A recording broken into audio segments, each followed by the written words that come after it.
पुरुषोत्तम सिद्धपुरा, गाम जामका, तहसील डिस्ट्रिक्ट जूनागढ़, गुजरात।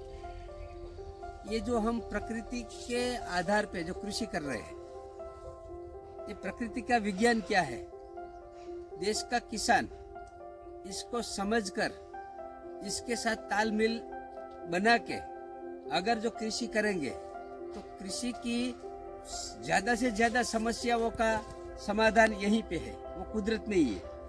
देखो कि समझो कि हमने अभी ये पौधा जो रासायनिक खेती हो रही है तो वहाँ मूल के अंदर जो प्रवाही खाद है वो पहुंच के जा नहीं सकता, इसलिए हमने एक जो बायोडाइजेस्टर बनाया है कि इसके अंदर गोबर, गौमूत्र, गुड़, छाछ, ये सब चीज डाल के जो एंजाइम तैयार होता है वो एंजाइम खेत को हम पिलाते हैं। दूसरी बात, ये हमारी वर्तमान स्थिति जो खेती अभी सफल नहीं हो पा रही है, बहुत खर्चा बढ़ गया है, इसलिए इसको बनाया है। अगर 10 साल तक इसको इस्तेमाल करके पूरी प्राकृतिक कृषि करेंगे तो आपको कोई सिस्टम यूज करने की जरूरत ही नहीं है। आप देख सकते हैं ये जो पानखर कुदरत ने बनाई है तो इसके पत्ते जमीन के ऊपर जाते हैं, तो हम क्या करते हैं, इसको जला देते हैं।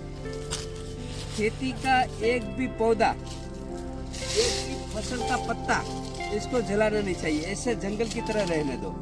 आप देख रहे हो यहाँ पपीता का झाड़ एक इधर पड़ा है, एक इधर पड़ा है, तो इसको हम क्या करते हैं कि हम बाहर फेंक देते हैं, या तो जला देते हैं, या तो खेत साफ रखते हैं। साफ रखने की जरूरत नहीं, जंगल को कोई साफ नहीं रखता, वहाँ कोई चीज की जरूरत नहीं पड़ती।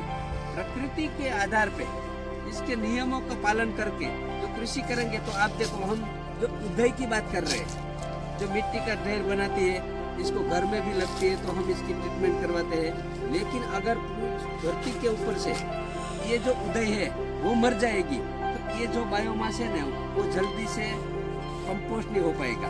आप देख सकते हैं ये पपीता का झाड़ है, तो इसके नीचे ये आप देख रहे हैं कि ये उदय जो क्या काम कर रही है, ये कुदरत ने दिया हुआ हमारा मित्र कीटक है।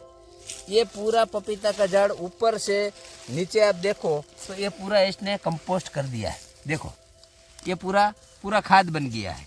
तो हम इस फसल को क्यों जला के बाहर फेंके?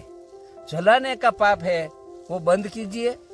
प्रकृति के आधार पे, प्रकृति के नियम को पालन करके अगर गाय रख के हम कृषि करेंगे, गाय इसलिए कि हमारा जो मानव जीवन है इसके ऊपर आधार है, और कृषि का जो बायो वेस्ट होता है, चारा होता है, ये जो फसल लेने के बाद का जो एक्सेस जो बचता है वो गाय खाती है। वो गाय खाने के बाद गोबर बना देती है, वही भूमि में जाता है।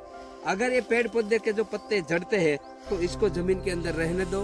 प्रकृति को बचाइए, गाय को बचाइए, और पूरे भारत देश की जो मानव संस्कृति है इसको अगर जहर मुक्त जीवन देना है तो किसान ही दे सकता है। तो किसानों को मेरा नम्र निवेदन है कि हमारी भारत सरकार भी आज पूरी प्राकृतिक कृषि के ऊपर पूरा प्रोग्राम लेके जा रही है, तो इसमें सब जुड़ जाइए। गौ माता की जय, भारत माता की।